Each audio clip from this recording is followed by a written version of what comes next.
बंधुओं, महाराज ध्रुव और उत्तम धीरे धीरे बड़े होने लगे। जब 5 वर्ष की अवस्था आई महाराज ना, तब एक बार ध्रुव के अंदर एक भाव छिप गए महाराज, क्योंकि महाराज उत्तानपाद को ना अपनी छोटी रानी से ज्यादा प्रेम हो गया। जब वह सुरुचि से प्रेम करने लगे महाराज, सुरुचि अर्थात माया से प्रेम करने लगे, असुनीति अर्थात विनम्रता, तन्मयता, तन्निष्ठ होकर महाराज सत्यता की ओर सततग्राही बनाने वाली, तो उस तन्मयता को प्राप्त करने की किसी की इच्छा नहीं होती, लेकिन माया में ग्रसित होने की सबकी इच्छाएं होती महाराज। तो महाराज उत्तानपाद का ना सुरुचि से बड़ा प्रेम हुआ। जब सुरुचि से प्रेम हुआ महाराज सुरुचि अर्थात ईर्ष्यालु स्वभाव, जब उस ईर्ष्या से प्रेम हुआ महाराज, तो उन्होंने सुनीति का परित्याग कर दिया।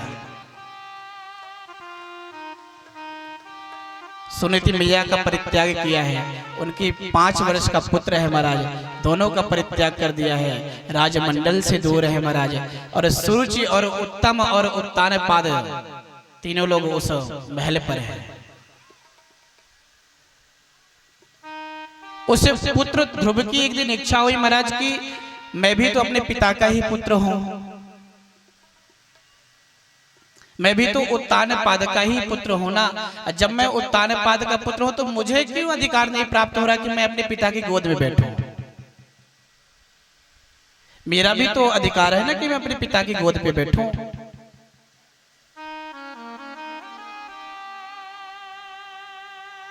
महाराज ध्रुव कहते कि एकदा सुरुचि पुत्रम अंगे आरोपिलालयन् उत्तमं नारुरुक्षन्तम् ध्रुवं राज्याभिनन्दत। आखिर मेरी भी तो इच्छा है कि मैं भी अपने पिता की गोद पर बैठूं, मैं भी तो उनका पुत्र हूं, मुझे अधिकार यह क्यों नहीं प्राप्त हुआ? महाराज ध्रुव हाथ जोड़कर अपने पिता के सामने गए महाराज उच्च राज्यसभा पर। उन्होंने अपने पिता के सामने बड़ा सुंदर परिचय दिया कि हे राजाधिराज, मैं आपका पुत्र हूं ध्रुव।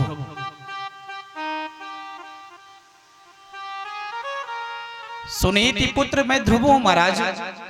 जैसे उन्होंने देखा ना कि सुनीति पुत्र ध्रुव है, उनके अंदर लालसा महाराज उसके प्रति जागृत हुई है, उनके अंदर भाव उसको बैठाने की हुई है महाराज, उससे लाड लड़ाने के लिए हुए हैं। लेकिन जैसे ध्रुव महाराज अपने राजा के अपने पिता के गोद में बैठने का प्रयास किया ना, तैसे महाराज सुरुचि ने हाथ पकड़कर उसे ढकेल दिया।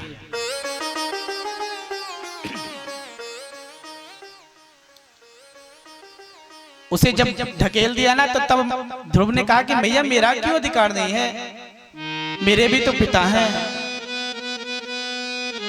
महाराज यह सुरुचि ना सबको ढकेलती है। किस प्रकार से? हमारे अंदर जो इच्छाएं होती वही सुरुचि है। मैं आपको बतलाया, असुनीति वह जो सतमार्गी बनाए। तो सतमार्ग में चलना अत्यंत कठिन है।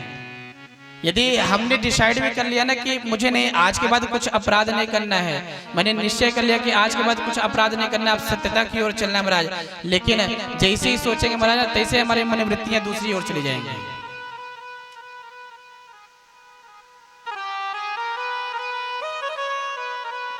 जब सुरुचि ने ध्रुव को छोड़ा ना महाराज, ध्रुव आके अपनी मैया से पूछते कि मैया यह तो बताओ मेरे पिता उत्तानपाद जी ही है ना?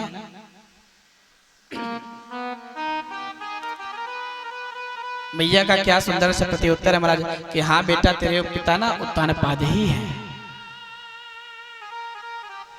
तो मैया ये बताना, यदि मेरे पिता उत्तान पादे तो मुझे क्यों अधिकार नहीं मिला है? मेरी मैया ने मेरा परित्याग क्यों किया है? मुझे क्यों वहां से धक्का देके बाहर निकाला है? कहा कि तू अधिकारी नहीं पिता के गोद में, पहले तू जा भगवान की तपस्या कर, भगवान की तपस्या कर कर उनसे वरदान मांगे कि मेरी कोख से जब तेरा जन्म होगा तब तू अधिकारी बनेगा अपने पिता की गोद में बैठने के।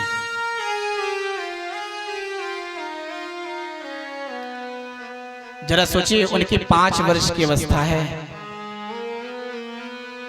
उस 5 वर्ष की अवस्था में कितने चिंतित हैं,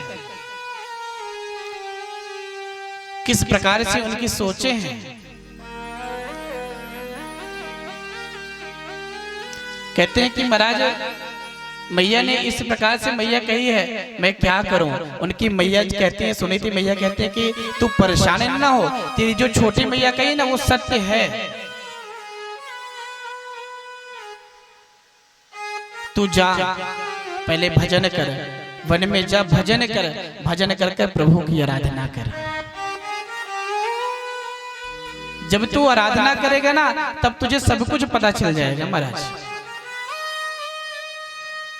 महाराज ध्रुव ने हाथ जोड़कर मैया को दंडवत प्रणाम किया है और उस 5 वर्ष की अवस्था महाराज घनघोर जंगल की ओर गए हैं।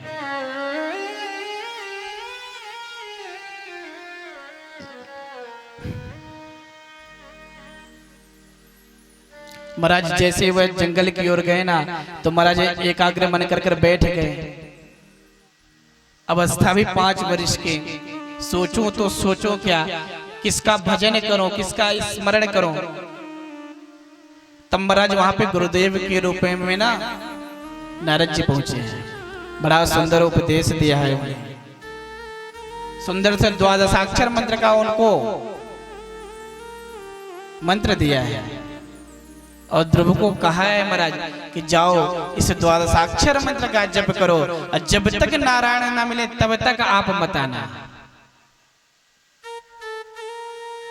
क्या सुंदर सी तपस्या है ध्रुव जी की कि तपसाराध्य पुरुषम तस्सेवानो ग्रहेण में गर्भे त्वं साधयात्मानं यदीक्षसे नृपाशनम्।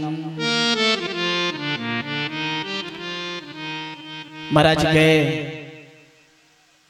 वहां जाकर बड़ी सुंदर से उनका भजन प्रभु का स्मरण करने लगे हैं। जितनी समय महाराज उन्होंने साधना में व्यक्त हुए ना महाराज रखते हुए हैं, उतनी समय से हर एक चीज का परित्याग करते गए हैं।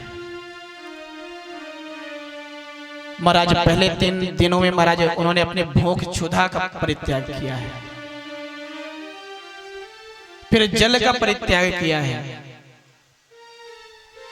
फिर महाराज सांसों का परित्याग करने लगे हैं, अपने शरीर का परित्याग करने लगे हैं। और महाराज उनके हृदय पटल में ऐसे प्रभु की छाया दर्शित हुई है कि उनको कुछ समझ में ही नहीं आ रहा।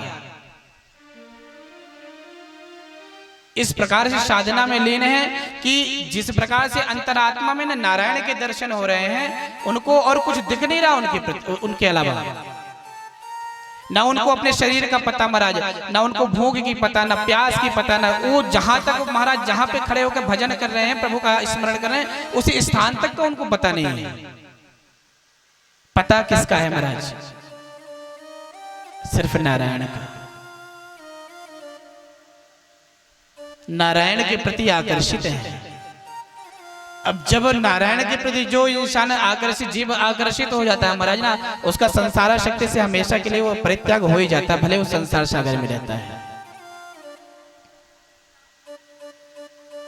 ध्रुव जी भी बड़ी सुंदर तपस्या कर रहे हैं महाराज, बड़ी सुंदर से उनकी तपस्या है। और उस तपस्या पर महाराज आकर भगवान नारायण उनके समक्ष प्रकट हो गए महाराज, लेकिन उनको कोई मतलब नहीं नारायण से। वो सुंदर नेत्र बंद किए हैं महाराज, और नेत्र बंद कर करना बस ओम नमो भगवते वासुदेवाय, ओम नमो भगवते श्रीनीलकंठाय, ओम नमो भगवते वासुदेवाय। महाराज उस भक्ति में तन्निष्ठ हैं। सामने भगवान उनको दर्शन देने के लिए महाराज आए हैं, लेकिन उन्हें कोई फर्क नहीं पड़ रहा। नारायण सामने खड़े हैं। जरा सोचिए, जिसके सामने नारायण खड़े हों और उसके नेत्र भला कैसे न खुले। न उसके पास ज्ञान है न कुछ है महाराज, सब चीज से अनभिज्ञ है। सिर्फ एक ही जानता है, द्वादशाक्षर मंत्र नारायण का, और अपने मन वाणी सबको एकाग्र कर कर महाराज सिर्फ प्रभु का स्मरण किया है। जब स्मरण किया तब नारायण की वह प्रवृत्ति महाराज उनके हृदय पटल पर आई है, और उन्हें हृदय पटल पर अपने नारायण के दर्शन हो रहे हैं, और नारायण सामने खड़े हैं, उनको कोई फर्क नहीं पड़ रहा।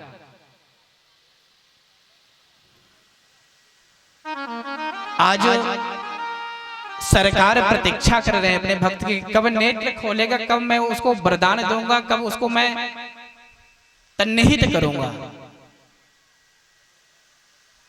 लेकिन महाराज ध्रुव नेत्र नहीं खोल रहे हैं।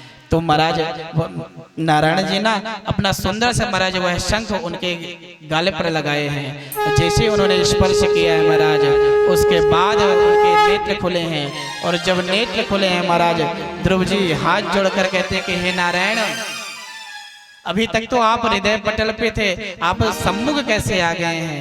वही प्रतिबिंब सामने है महाराज, जो अपने मेरे हृदय पटल पर था।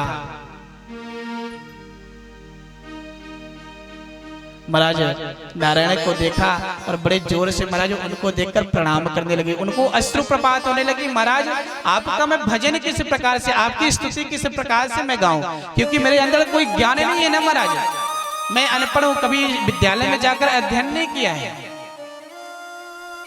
सरकार मैं कहना तो बहुत कुछ चाहता हूं, मेरे अंतरात्मा में बहुत कुछ है आपसे कहने के लिए, लेकिन मैं कह नहीं पा रहा हूं महाराज। बड़े सुंदर भाव हैं ध्रुव जी के। महाराज ध्रुव जी जब इस प्रकार से कहे ना, तब नारायण ने अपना सुंदर से महाराज हाथ लगाया है उनके मस्तिष्क पर, और मस्तिष्क में जब हाथ लगाया ना प्रभु, तब भगवान के उस मस्तिष्क में हाथ लगाने से महाराज उनको सारा का सारा ज्ञान आ गया। जैसे ज्ञान प्राप्त हुआ ना बंधुओं, तैसे ही हाथ जोड़ के भगवान से बड़ी सुंदर प्रार्थना करते हैं। क्या कहते हैं कि योऽन्तः प्रविश्य मम वाचमिमां प्रसुप्तां संजीवयत् अखिल शक्तिधरः स्वधाम्ना अन्यान्य हस्तचरण श्रवण त्वगादीन् प्राणान्नमो भगवते पुरुषाय तुभ्यम्।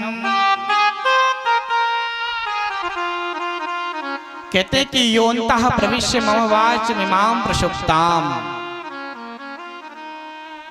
हे नारायण अखिल शक्ति धरा यो भगवान अस्ति।